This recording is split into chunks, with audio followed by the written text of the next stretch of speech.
I came home to my fiancé and I was like, I can't do this anymore. I don't know what I'm going to do, but I have to quit.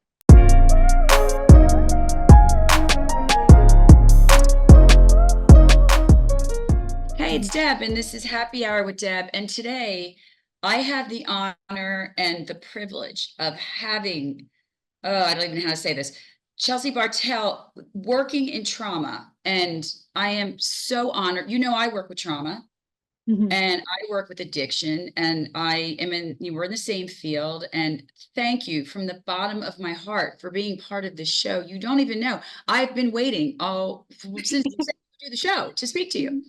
Wow. Yeah. Thank you. Thank you so much for being here, allowing me to be here and forging new connections in this space. Cause sometimes it's daunting to lead people, but it's also daunting to like make friends in this space. Even though, Yes. even though everyone is so welcoming, it still gives you that shock of like, oh, am I qualified enough to like talk to these people and like, be in this circle? Yeah. Right. Mhm. True. It is. Like sometimes I get a little, then I have to remind myself that I'm a badass and I can do it. Yeah. No, I agree. I Because agree. it is true. You have to have a certain personality and a certain way of handling people who are, Mhm. recovering from trauma. Tell me your story. How did you get into this? Well, first and foremost, personal experience. Like a childhood of, my father wasn't there, he was absent, and then my sister and I have different dads, and he also, left my life at some point.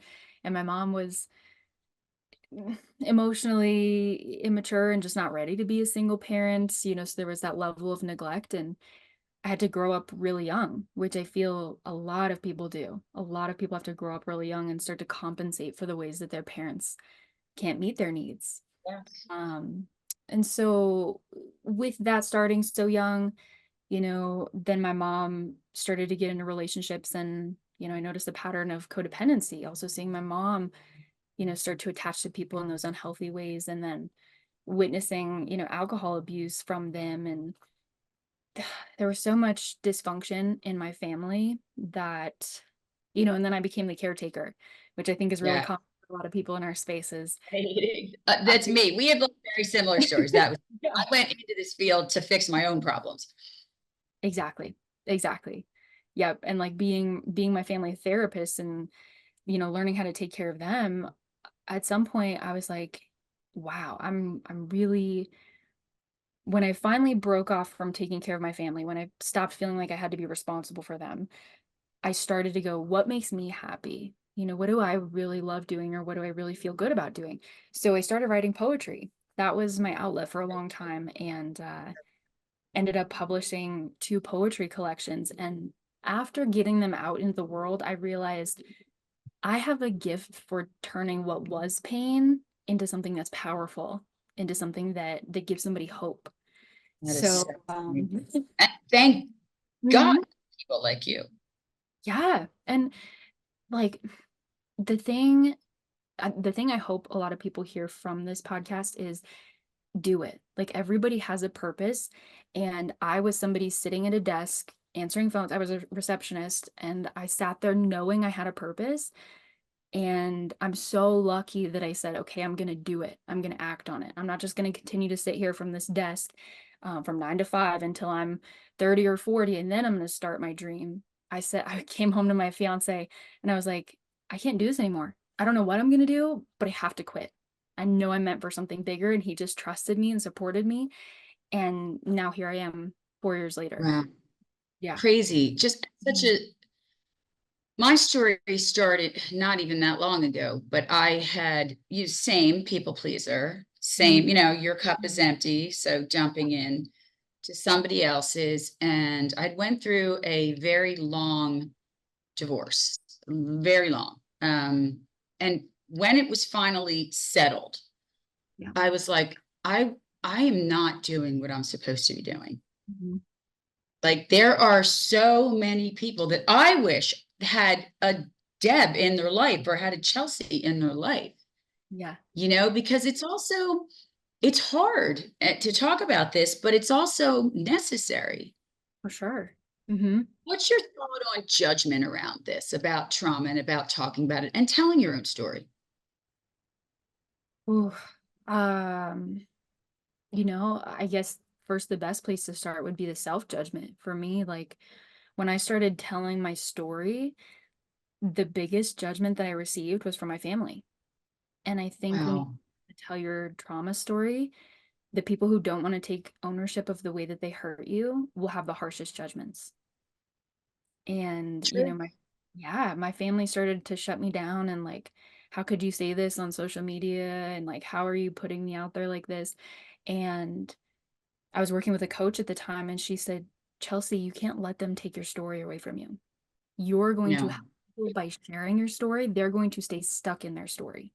Yes. And the Mhm. one thing you have that you can share is your story. It Exactly. truly yours. She should have no right to take it away from you. Exactly, and it distorted for a long time. I got caught in that trap of, like, gaslighting myself. I'm like, "Did it really Yes. happen that way? Was I making it out to be something worse than it was?" And Girl, we are the coach same said that. human beings. We are the same human beings. Yeah. Am I crazy? Did it really go down like that? Mhm. And I'm so thankful that coach had said that to me because then I was like, "Yeah, this is the only thing I have." And at the time I was also struggling with, am I qualified enough to teach other people? Am I qualified to lead other people down Little this? imposter syndrome. Mhm. Yeah, And I when feel that way too sometimes. When people tell me their whole story, I'm like, okay, Deb, you're educated enough to handle this. Like, but Mhm. sometimes I still feel like that broken little girl. Yeah. And yeah, I mean, coming from that imposter syndrome and then also, that position of gaslighting myself, when I started to tell my story and more people said, "Wow, Chelsea, I've been there too," or "I Yeah. feel that," or "That speaks to me," or "You get it like other people don't." It just was more fuel in the fire, and ever since then I've just kept pushing. But that judgment, if I would've, it could have stopped me. I could have turned right back around. I could have went back to my comfy job and I could have just said, "Well, it's not for me." Yeah. And I think it is really, for me, it was having a support system that I never had before. So I Mm. didn't, dogs are barking. Well, yeah, it was feeling comfortable enough to let people in when I never did before. Hold on one sec. I think there's somebody coming in. I just want to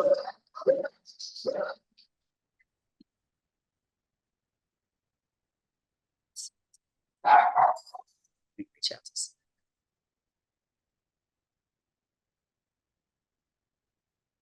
Okay, I think we're good. Sorry, we'll edit that out. Yeah, I think for me it was actually being able to trust a person to even tell the story to. Mhm. Yeah, absolutely. And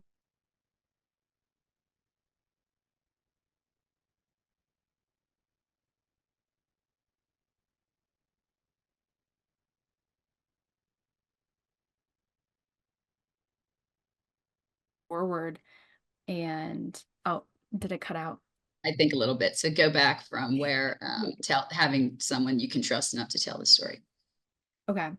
Um, yeah, for a long time, it didn't feel like there was really anybody on my side. Yeah. So I kind of went into that like hyper independence. And I was like, if nobody's going to support me, I'm going to support me. I'm going to start to back myself. So regardless of what you say, I'm just going to keep pushing. And for a while, that helped until it started to hinder, and then it was like, okay, now I need to lean into relationships that are going to help heal me. Right, right. Did you Mhm. ever think, I remember when I decided to go into this line of work, and I remember thinking, like, is it going to hurt my brother? Because Mm, we grew up together and we're so close. Like, is he going to be angry with me yeah. for exposing, Hmm. some things? And I think that was my biggest fear because we protected each other. Right. So my biggest fear was like, I will do anything to not hurt him. And Ooh. somebody like that in your life, because you didn't have a lot of support from your family. Right. I think it really had to be my sister, who I was really afraid of hurting. And though, I had a really complex relationship with my mom, but even to that point, it was never it was never like vengeful. It was never like I want to hurt you with what I have to say. It was like I have to tell this story and my truth. Even if it hurts you, I've got to tell that truth. But for a Yes. long time it did hold me back. It did hinder me. Yeah. I think, when you've been broken, Mhm. don't even, it's hard. I am just getting to the point where, like, okay, this is your thought. You're entitled to it. Mhm. And I'm not worried about the reaction of other. My brother is crazy supportive, but it takes a lot of second guessing For sure. yourself, you Yeah, know? for sure. It's hard to break. We're such, we're such relational creatures. And Yeah. if we think we're going to threaten those attachments that we have to other people, it doesn't matter how hard we want the thing on the other side, we're still going to feel threatened. We're still going to feel like I shouldn't do it. I shouldn't persist. It's going to hurt that person. Yeah. Do you Mhm. ever get I get a lot still, which I'm working on. I'm gonna have to work on it with you. I get a lot of I'm not good enough. Yeah. Uh-huh. Um, yeah, that I would say that's probably the biggest thing that I had to work through. Every step of the way was I'm not good enough. I went through a really painful relationship. So like I had finally broken away from my family. Not that I went no contact or anything, but I finally said, Right. I'm being responsible for you. I'm gonna go start my own Yeah. life. And And that's really, really hard when you have been the caretaker. it's Like, so that's like that's like it felt like somebody was taking part of my body with them. mhm, absolutely. Absolutely. And it was like I had to I had to look at it like, how many times have I tried? How many times have I tried to get them to be aware or to have a conversation with me or to be real about what's going on and they won't. After that, 100,000th try, I was like, okay, it's just not going to work. Mm. I've got to just push forward. And Yes. when I did that, those patterns followed me into a relationship that I got into. And Mhm. then it was that attachment that brought me down and made me feel not good enough. And there was a lot of cheating and betrayal. Yes. And then leaving that relationship, there was a whole nother level of, am I good enough to be in a healthy relationship? Am I good enough to speak my truth? Because that's right around when I started writing the poetry and got serious about publishing my books. I almost didn't do it because of that relationship. So there's so many points in my life when I had to confront, am I good enough for this thing? And even in my coaching, still like I'll put a post together and I'm like, am I really?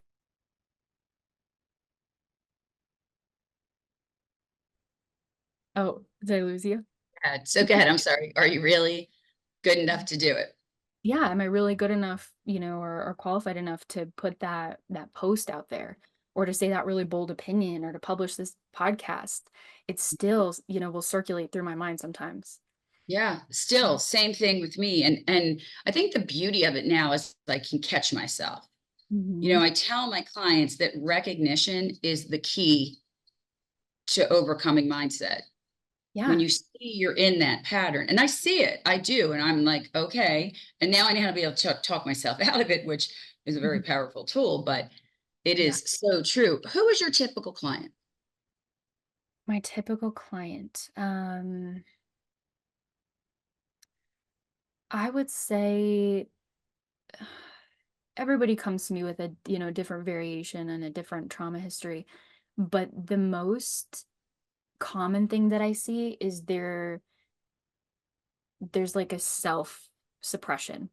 They're Mhm. like, I know that I want to do something bigger in my life, whether that's be in a healthy relationship, whether that's make more money, whether that's quit their job and go after what they want. I just see this level of, I'm afraid to do what I know I'm meant to do.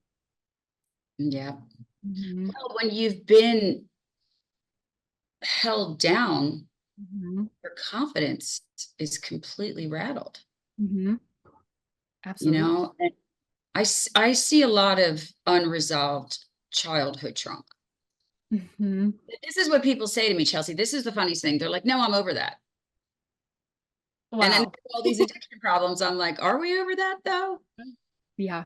Well, I think the beauty of what you and I do is to have hold space without judgment, Mhm. Yeah. especially because, your generation, number one biggest fear is, my generation, roof over the head, 401k, your generation, Harvard study, you're afraid of what other people think. Your moving factor is how other people are going to perceive you. Wow, I didn't know that. Yes, crazy, right? And when you think of it and then see the expansion of like social media, I mean, it makes sense, right? All we do is judge everybody else all day. Mhm.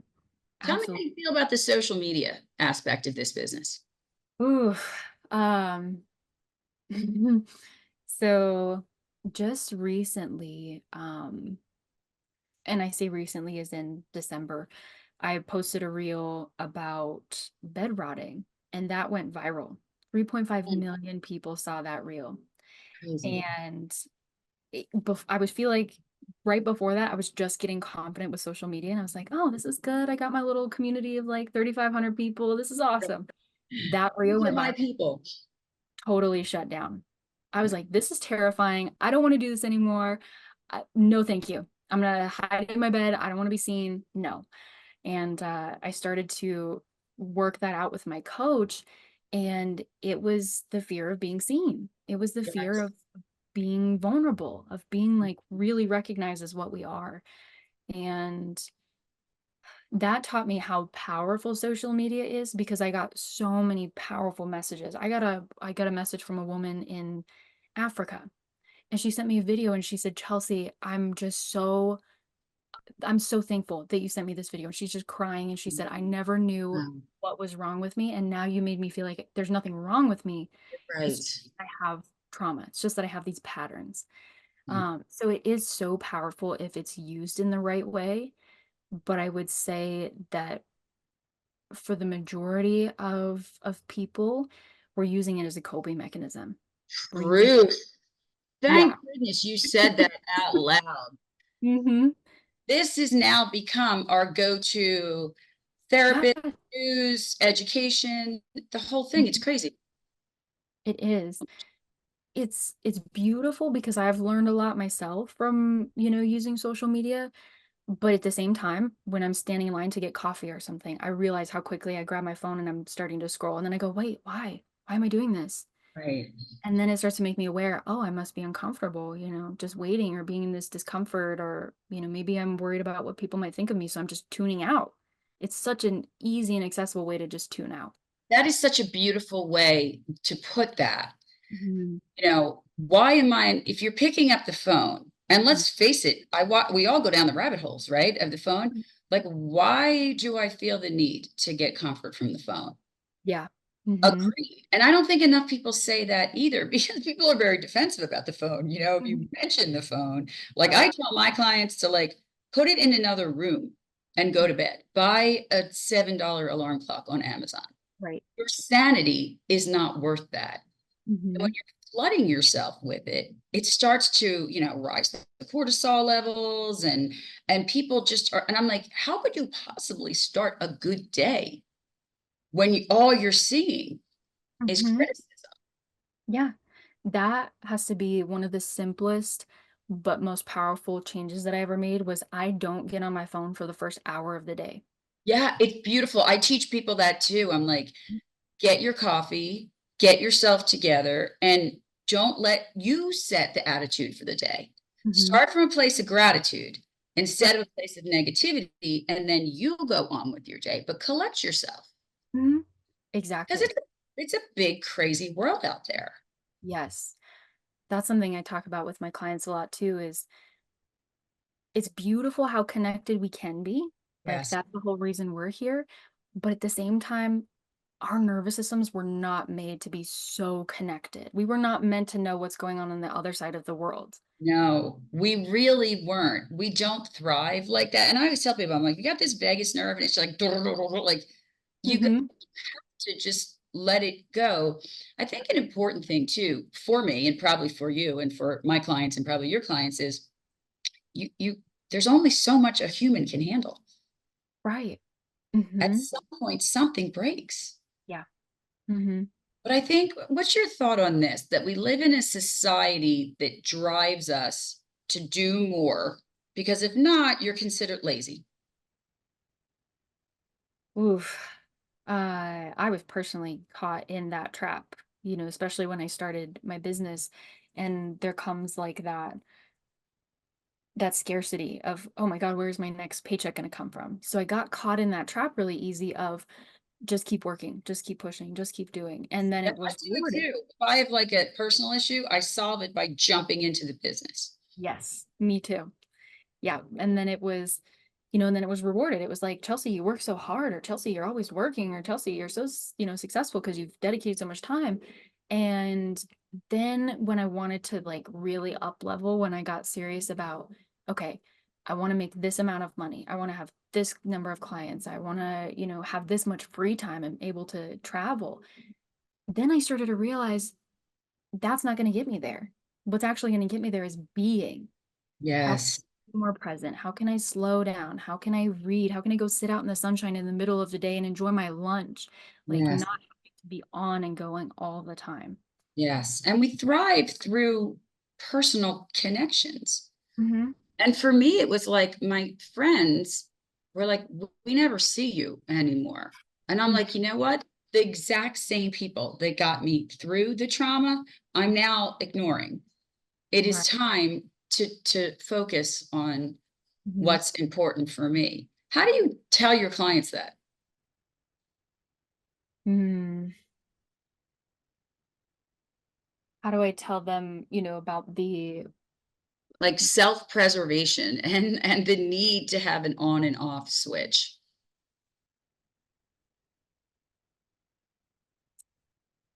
yeah, the way what's worked the most effectively for me to understand what I was going through and, lead clients through now is looking at it like everything is just a response from my nervous system. Yes. Yeah, when I can tell them like, Such a powerful thing to say. It yeah, is. it really is because then, I mean, for one, the biggest thing that comes of that is looking at it through the lens of it being your nervous system. You dissolve shame. There's Yeah. no longer this, You it's don't have about to take ownership. yes, right? It's Mhm. not like I'm bad or I'm broken or I'm defective. It's like, oh, there's this really intelligent system that is trying to protect me, and this has just been its output. Yes, that is so important to recognize that, because we're driven as a society, Hmm. to do more, do more, do more. But you and I know the studies of trauma and not taking down time, and not that you're just putting fuel onto a fire. Right. All kinds of, yeah, like it leads you into high blood pressure and Yes. migraine, Depression. less Yeah. sleep, and my God. And and then that's a tough thing because then you go to the doctor and they're like, well, let me prescribe you this or let me, just diagnose based on what I'm seeing here today, which is not what are your relationships like at home? What is your You never hear that. That God bless coaches, because that's the truth. Like, Mhm. I'll get clients and they'll be like, I'm on, 30 medications. Mhm. I'm like, what's changing? Like, how has it affected you? But Yeah. I think the most beautiful thing I find is to set somebody free. Oh my God. Yeah. You Yeah. know, Yeah. For them to realize there's a whole different way of being and existing in their lives than yes, what they were doing. right. Hmm. That you don't need to hold on to that anymore. Right. It's okay to truly put the past in the past. Hmm. Yeah. We And all kind of struggle like that way. yeah, and in a way that doesn't diminish or discount their experiences. I think that's a Right. piece of what we do is not like, oh, time is gonna heal it, or you'll get through it, or you'll get stronger. No, like you're being validated. What you went through was absolutely justified. The way you responded is absolutely justified. But if you do this, you're going to be free. There's another side of this. Yes. I tell clients a lot that every day terrible things happen to wonderful people. Mhm. And whatever happened, it needs to be acknowledged, and you need to have a voice to feel heard from that. But my job is to prepare you for what happens next, Hmm. and to know that that has a part, Yeah. but you can still thrive after that. Yeah. Exactly. And I Exactly. think it's just so wonderful. Your social media has moved me so much, Thank so you. much. I Yeah. mean, just as a survivor of trauma and a person that works with trauma, some of your things hit me so hard. Like, wow, on Yeah. the days, Chelsea, that I really needed to hear. Yeah. I think the powerfulness of that is just incredible. Thank you. Yeah. It's taken a lot of trusting my own voice, like we had talked about earlier, like learning how to trust my story and what I want to say. And that's what ends up really resonating with a lot of people. I just spoke with a woman right before this, and she said, Chelsea, what really made me book this call with you was that you put out this reel on the exact day that I said, I need help. I don't know a way forward and I need help. Wow, And I've that's had so so many of those beautiful. instances. Yeah, Yeah. it's beautiful. I think too, it's so for me, when I hold the space and Mhm. I tell them, well, no wonder you're feeling like this, or it is perfectly natural that you're feeling like this. Mhm. I get this like Mhm. people are so relieved, like we're so afraid to say it and we're so afraid of the judgment. But when they say it, Mhm. I can feel like the weight being lifted off of them. Yeah, absolutely. It's hard to carry that around with you all day long. And it's hard to feel wrong or invalid for carrying that with you. Yes, Mhm. yes, it truly is because, it's generational. It keeps going through families until somebody has the courage to break it. Mhm. Yeah. And it is so, when I hear backstories, oh, my father was blah, blah, blah. It goes all the way back. And I'm like, wow, like it is going to be eternally freeing for you to dump some of this out. Absolutely. Yeah. And to think about, I'm at this point in my life. My fiance and I are getting married here in August, and Congratulations. thank you. Which has been a healing experience in itself, being able to be in a relationship where I have now seen myself unravel unhealthy patterns and also like install new healthy patterns. Wow. But I'm at this point in my life now where it's like, okay, well now you kind of got to start thinking about kids.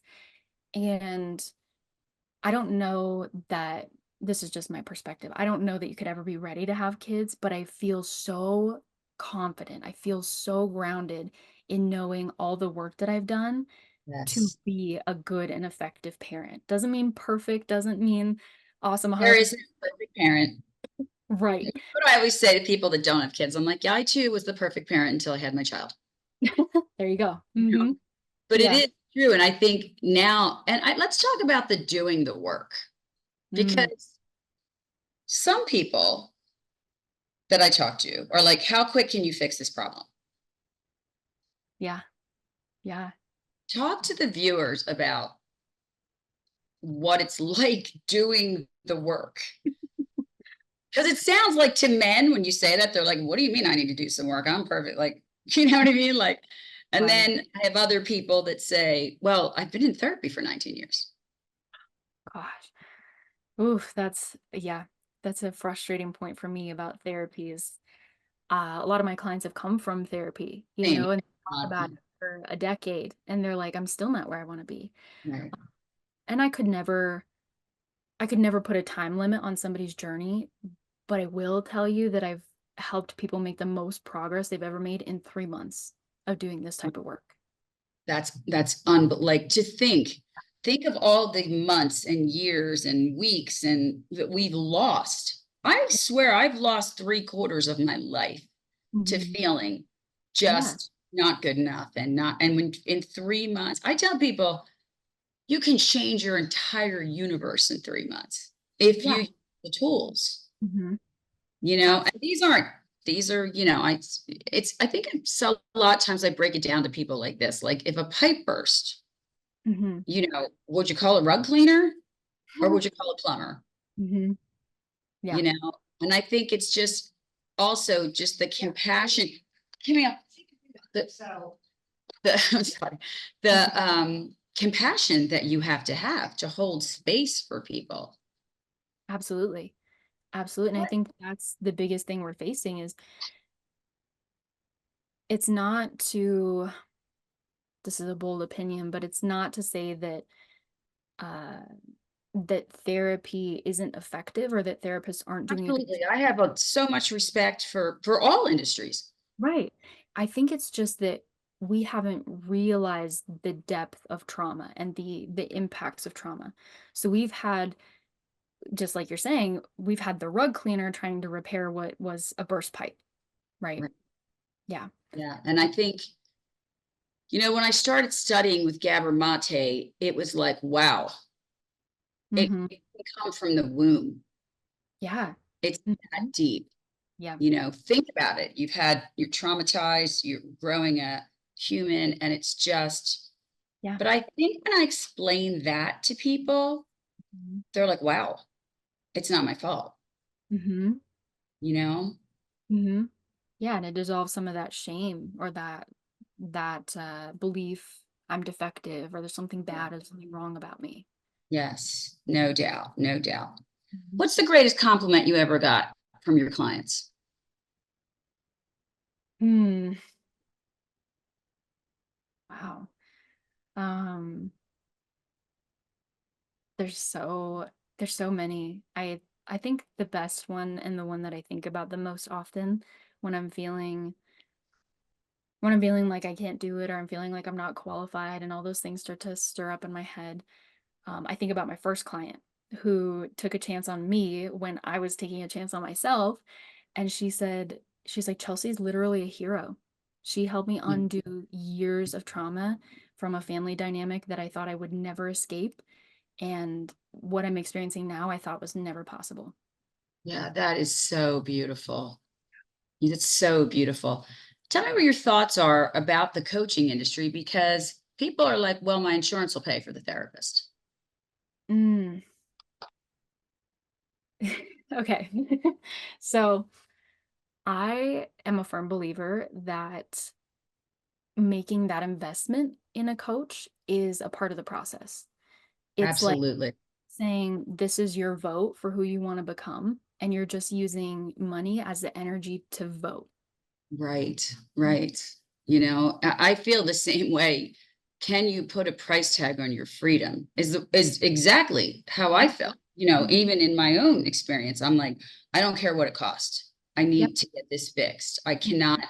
be an effective mother or person or business owner, unless I can do it with a clear head.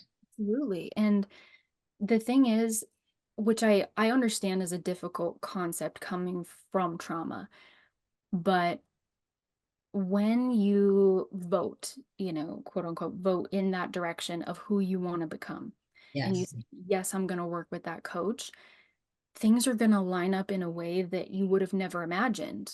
Like when I first started working with my first coach ever, I didn't have the money to work with her, but I Right. said, "Oh, this is Same. I didn't have the money to work with my business coach, but I'm like, I need to grow this business. So exactly." yeah, And I said, "Yes, I'm in."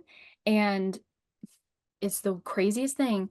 3 days later, we got like some bonus tax state credit check from the state of Colorado, and it was the exact amount to pay the first half of my coaching with oh, her. sign from the universe, sign Mhm. from the universe. Exactly. So like when you start to move in that direction of the person you're supposed to be, things are going to line up in a way that you could never predict. Absolutely. I think when all those doors finally close, so many beautiful ones.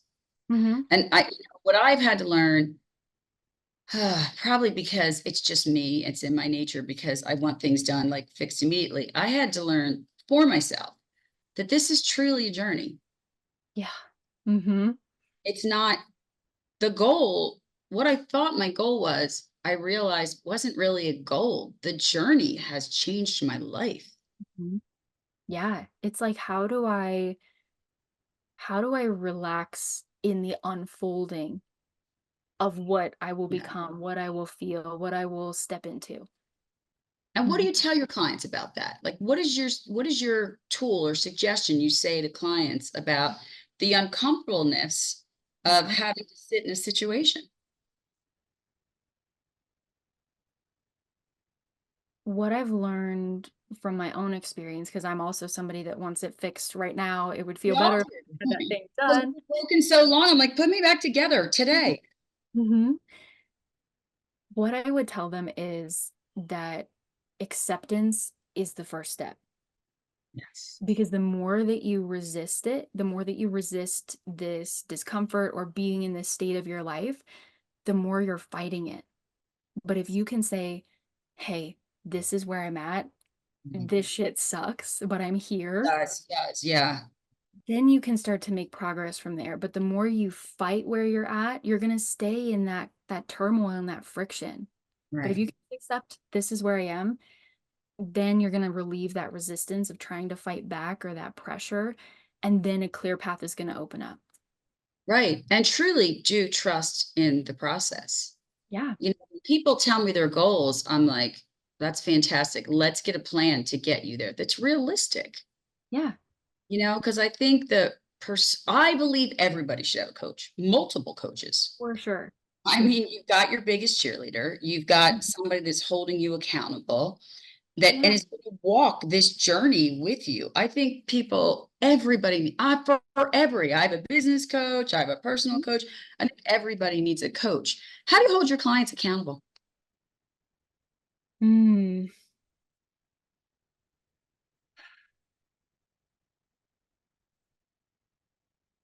There is a level of I'm not going to be I'm not going to be the person to enforce that you're wrong if you didn't follow through with something that you told me you would.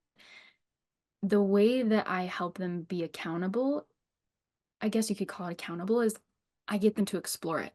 Why didn't you Yeah, follow through with the thing? What's right. really the underlying reason of why you couldn't do that or why you felt so much fear around that? Mhm. Then that tells me where the real root of the problem is, and then we can move from there. I think that's so important because it's that, why are you feeling uncomfortable? Mhm. Procrastination is a trauma response. Yes. And I think when you tell people that, because people tell me, like, I've been trying to do that for 10 years, I'm like, it's not your fault. Your Mhm. body is going into fight or flight to protect you from the trauma. Mhm. And it's just like, and I catch myself now because I don't think I'm a huge procrastinator, but when you own a business and you're working in this kind of industry, there are some things that are difficult. For sure. So Yeah. I like, Deb, why are you really putting that off? Like, what are you afraid of? Mhm. You And know? that's I think sometimes it feels like you're afraid of success. Like for Yeah. me, Oh, totally. yeah, it's like, well, then Totally. what? Yeah, like how will that change my life or like who will I become on the other side of that? And working with a coach recently, um now having so many more people in my audience, I was like, how can I get to more people? So I've created a group program, but I sat on that group program for 6 months. I knew it Right. was something that was like calling me to create it, but I just postponed it and I kept pushing it off and pushing it off. Right. And when I talked to my coach about that, she said, is it responsibility? And I was like, what do you mean responsibility? And she's like, "Chelsea, you I've had were to be responsible for everybody my whole life. right. Exactly. And she's like, Chelsea, you were responsible for your mom growing up. You're responsible for your sister, for your dad. Like you were Mhm. responsible for everybody. And now if you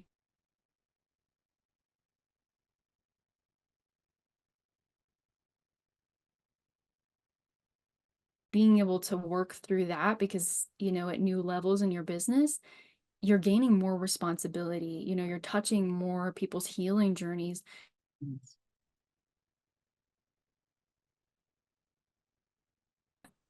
There has to be a level of trust that you can get them to that goal. And sometimes that's really daunting.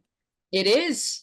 It's Mhm. very daunting. Mhm. Even let's face it, we all have things that we're like, I was like you, people pleaser, glue to the family, the connections, the one that essentially parented my parents. Yeah. And there's just days, and I get this, we're like, you just there's days where I'm like, I don't want to fix anybody today. Yeah. Mhm. I don't want to. I'm just exhausted. And then I remember the entire reason why I did this. Mhm. So if one person didn't feel as low as I felt, you've done your job. That's how I feel. I've done my job. If one person can walk away not experiencing as low as I felt, I've done my job. Yeah, I absolutely relate to that. Yeah. And I think even through the podcast, people come up to me, and now we've got a demand for people to be on the show. And they're like, "We love your show." I'm like, "It's not my show." Like I don't even take responsibility for the show Mhm. sometimes. And I think it's because I never heard that as a child. "We're proud of you," or "You're doing a great job," or any of that. So it is do you experience the same thing? I have a difficult time, like, owning the success. Yeah. Like, it's like I'm just so focused on, like, going forward, doing the next thing or hitting that next goal, and then somebody's like, "Hey, Chelsea, like, look at what you did, like, that's actually incredible." And then I kinda turn around and I'm like, "Oh, well, I mean, I guess so. I guess you're right," but it's like I'm not really ever feeling the full gravity of it. So Yeah. somebody has to kinda, like, snap me back into that and go, "Chelsea, like, really stop and look at what you've done. That's amazing." Right. Um, yeah, so sometimes just, like, that pushing forward and kinda keeping my head down and not really realizing the impact of what I'm doing. And it is such an impact. Yeah. I Mhm. mean, are you tell me about your reaction of just this taking off. Oh, well, I mean, first, it's so meaningful to me because it happened. So my cousin passed away recently, and Sorry. she, thank you. Yeah, she was such a beautiful person in this world, and what happened was so unfair. Like, her life was taken by somebody else. Mm. And so coming up on her first birthday that we were celebrating without her, which happened to be on Thanksgiving, was right around the time that that reel started to take off. So at first it was so meaningful because it was like she always really believed in me, and I felt like that was her way of saying, like, you're ready for so much more. So it was so meaningful in that way. And then the messages that I did get, obviously I got some negative ones, which if you put yourself out on social media, you're gonna get Absolutely. negative ones. Absolutely. But the ones that I did get about Chelsea make me feel so understood, or nobody's ever explained it to me like this, or I understand why I'm this way. I don't feel like I'm broken. I don't feel like I'm, wrong or this or that. It's incredible because if my videos or my content or something I've said touches one person, that's That's it. healing. It's truth. I feel the same way. And I feel that so much Mhm. yours. I mean, I think you've done just an amazing job, and you're such a delight. Thank you. And when I Thank meet people that truly just want to make the world a better place, not the money, not the fame, no, to me, I just want to make the world a better place. Yeah. And that does come with a certain, people throwing things at you that you're not uncomfortable with. People are like, "Oh, you killed it today." And I'm like, "Oh, I don't want to kill it." Mhm. Yeah. Mhm. Yeah. And I always say that, and I said this to actually my very best friend. We were talking about the podcast and the work, and how, I'm very new in this industry.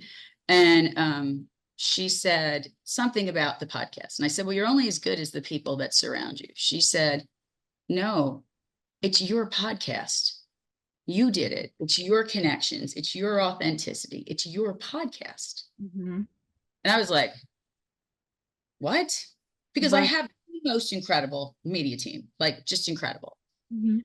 But it truly is my podcast. Right. Yeah, it's your space that, you're inviting people into, and, like, you're curating that energy and the way it goes out into the world. Yeah. Yeah. How do you feel about the phrase, "The key to the many is through the one connection"? Ooh.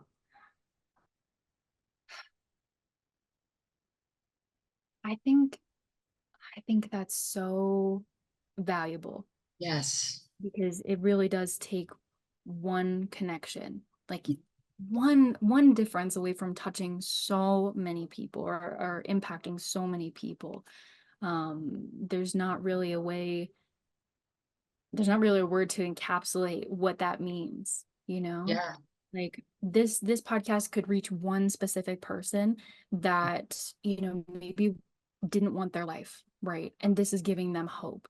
Like Right. it just needs to reach one person. That's Even if it. there, hundreds of thousands of people that did watch, that one person needed this message, and that's enough. Absolutely. That's the way I feel. I'm like, how do you eat an elephant? One Yeah. bite. Mhm. Because and you're very famous in the world of trauma now. Like to have a big name in an Yeah. industry that wasn't never celebrated and never talked about, and almost like a shame game. Yes. To Hmm. have a name and a movement in this industry, like what's your thought of that? I think it's so beautiful. Yeah.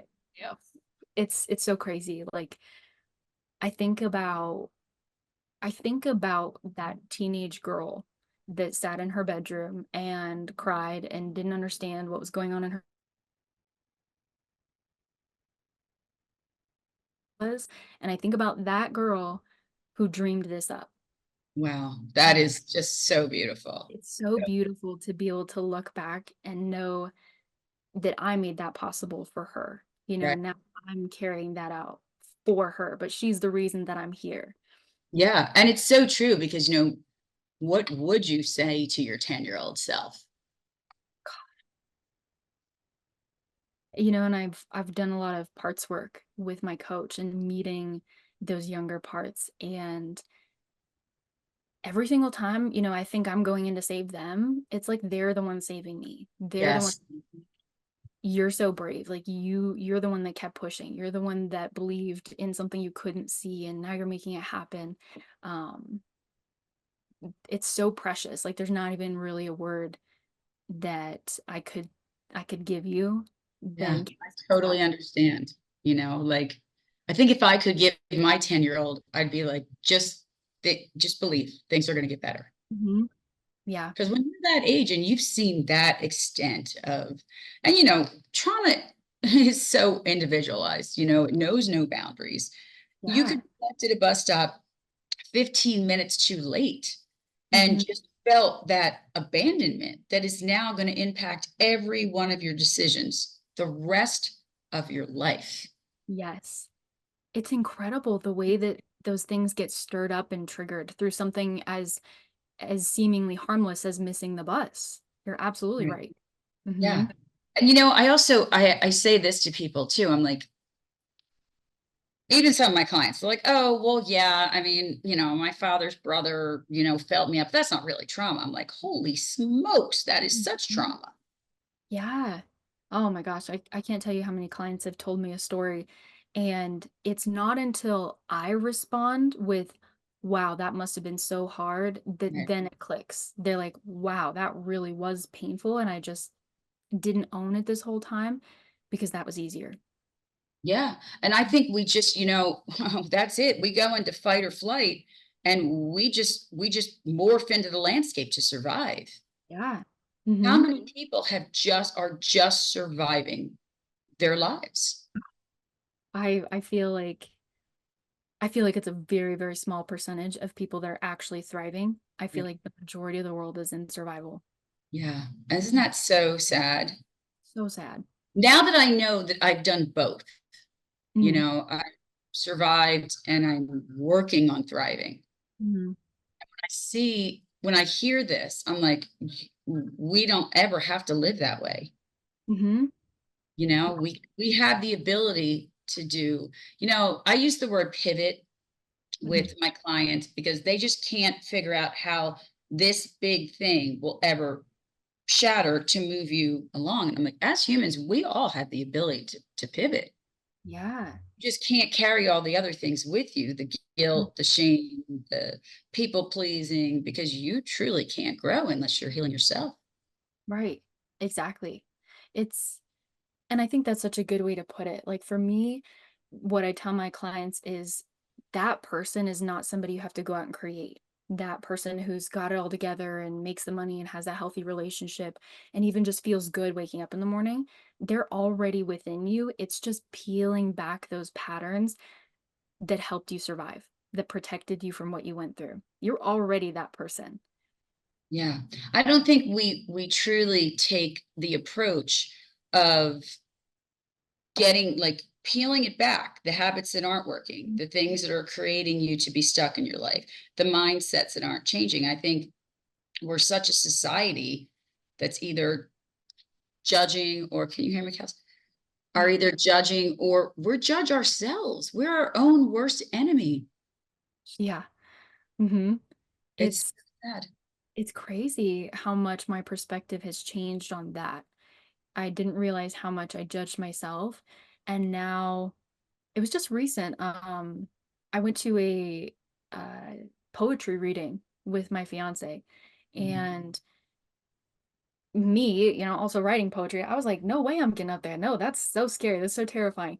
But then when I was watching the way I was holding other people up on that stage, when I was like, wow, they're so brave, or they're up there talking about trauma, or they're talking about abuse or racism or those things that happened to them in these beautiful poems.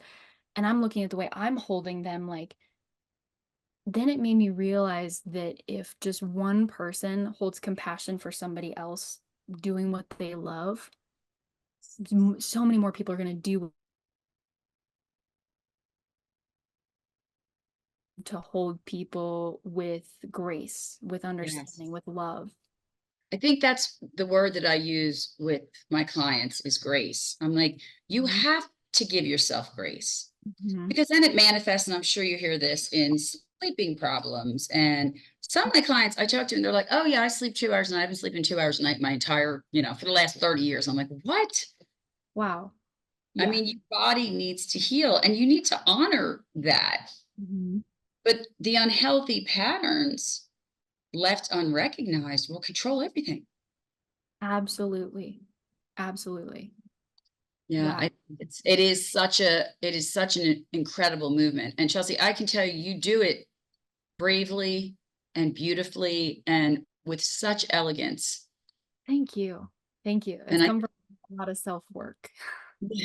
saying that's right. I tell people, I'm like, I didn't come this way. This took some Right. work, took some doing.